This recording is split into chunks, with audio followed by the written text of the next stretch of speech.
We are now talking to sportscasting.com NBA NFL editor, writer Ashish. I got this right. Ashish Mathur. What's up, man? Thanks for having me. I appreciate it. Absolutely. I heard you've been following us. You're a big fan of us. And, Speedy is a big fan of your writing and what you do. So he was very excited to get you on, and we have you. So thank you for joining us, bud. No, I appreciate it, man. It's great to be on finally. Absolutely. So first of all, how is your family doing? I know you had something going on last week. I have something today. My nephew's going to be going into emergency surgery. He's 2 months old. He's dealing with a lot. He can't hold in anything. He can't go to the bathroom. I feel so bad for the kid. He's 2 months, and they can't even find veins right now, so they had to drill a hole in his leg. It's terrible what's going on. But how's your family doing? Oh, my family's good. Obviously sending thoughts and prayers to you. Thank you. My sister just had her first kid last year, so I couldn't even imagine, going through what you're going through. So yeah, I hope everything is good with you, and yeah, everything is all good with me. Well, I'm happy. So why don't we get into the NBA first, because there's a lot going on in the NBA. The season just started on Tuesday.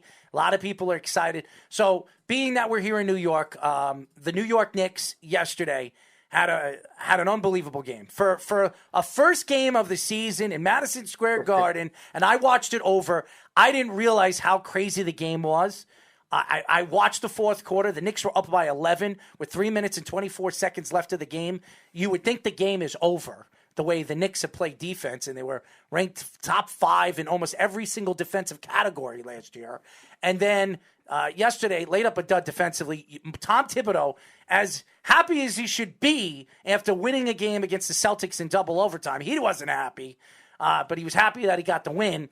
What were your thoughts of this New York team from all the other New York teams? We all know that in all these years, in the last really 25 years, whenever the Knicks were this close in a game and gave up a lead like that, they usually lose. But somehow they won yesterday. What were your thoughts about the Knicks yesterday against the Celtics? By the way, Jaylen Brown's sensational, had a sensational game, and Tatum just didn't show up to the game.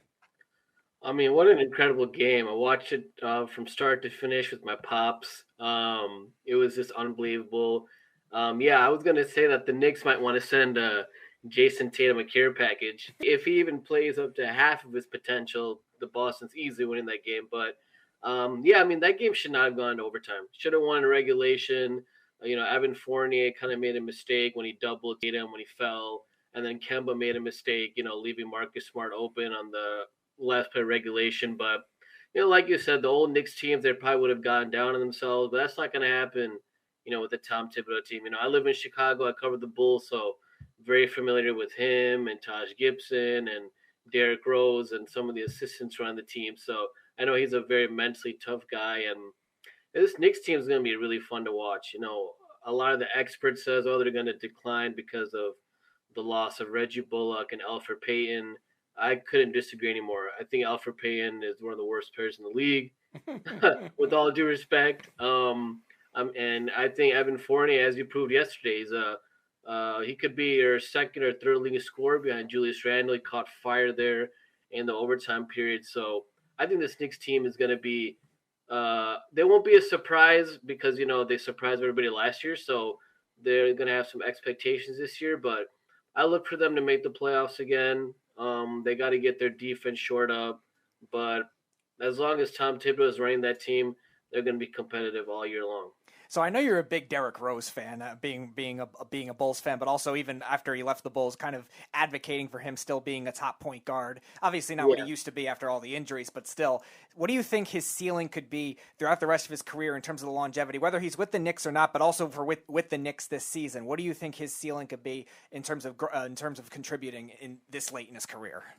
Yeah, probably similar to what you got from him last year. Some 6-man stuff. 15, 6. I mean.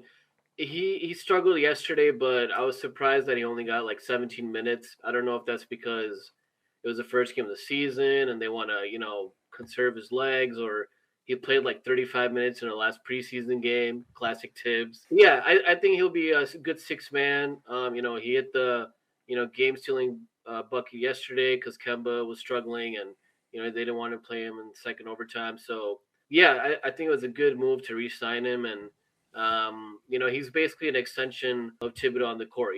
Everywhere Tibbs has been, Derrick has been. So, yeah, I look for him to be in the running for Sixth Man of the Year again, just like last year. So being that you're a Bulls fan, Chicago spent a ton of money this offseason, bringing in DeMar DeRozan, bringing in Lonzo Ball.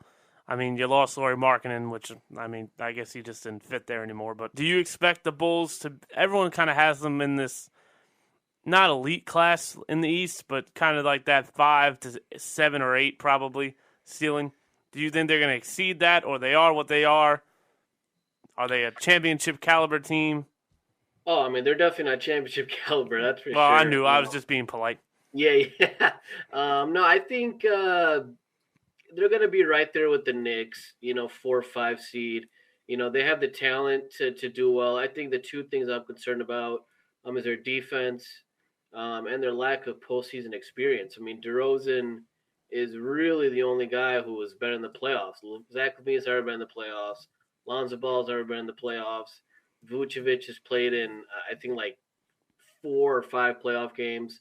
So they have the talent to be good, but, it's still going to take some time to gel. They barely beat the Pistons yesterday. So there's really no reason to get too excited about what they're going to do. But based off of what's been going on, the last couple of years after the Jimmy Butler trade, you can't really blame Bulls fans for being excited. We are talking to sportscasting.com NBA and NFL editor, writer Ashish Mathur. Now, when you talk about some of the players in this league, and we talk about obviously Steph Curry, LeBron James, and some of these teams like the Lakers this year that everybody thinks, and the Golden State Warriors, when Thompson comes back, they could be an NBA championship team. Ben Simmons is a guy that is not working out with the 76ers. Obviously, we see what's going on. Doc Rivers really doesn't want him at practices, really doesn't want him on this roster. I've been saying that Ben Simmons would fit the best right now with the Golden State Warriors. Would you think that Golden State, if they put a package together, would send an Andrew Wiggins, a first-round draft pick, and maybe another player to the 76ers for Ben Simmons, get him out of the hairs of, obviously, Doc Rivers?